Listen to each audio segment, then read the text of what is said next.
तर मित्रांनो, घरोघरी मातीच्या चुली या मालिकेच्या 9 मेच्या एपिसोडमध्ये छान ट्विस्ट बघायला मिळतोय.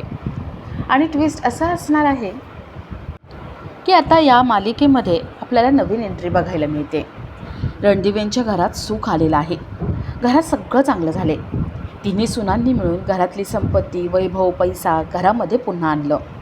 घरात आनंदच आनंद आहे. आणि जानकी त्यामुळे ठरवते की घरामध्ये सगळं चांगलं झालेलं असताना आता छान पूजा ठेवायची. घरामध्ये पूजा असते. सकाळी सगळे आवरून रेडी झालेले असतात आणि घरातल्या सुना बायका पूजेच्या लगबगीला लागलेल्या असतात. जानकी दारात बसून रांगोळी काढत असते.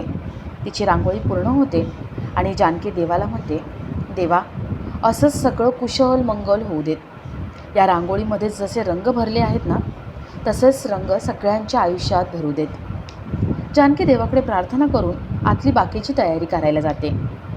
तेवढ्यात तिथे एक मुलगी येते. ती मुलगी रांगोळीवरती उभी राहते आणि रणदिवेंच्या घराकडे बघून मोठमोठ्याने ओरडते. ती मुलगी म्हणते, ही जी इथे मुलगी उभी आहे तिच्याकडे कोणाचं लक्षच नाही आहे का?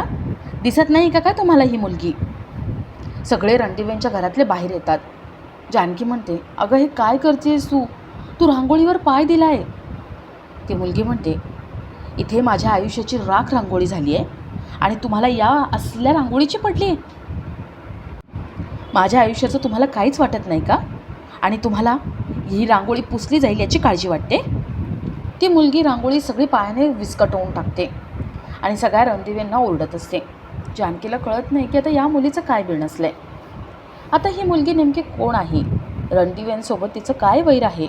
आणि जानकी तिचा प्रॉब्लेम कसा सॉल्व्ह करते हे बघण्यासारखं असेल.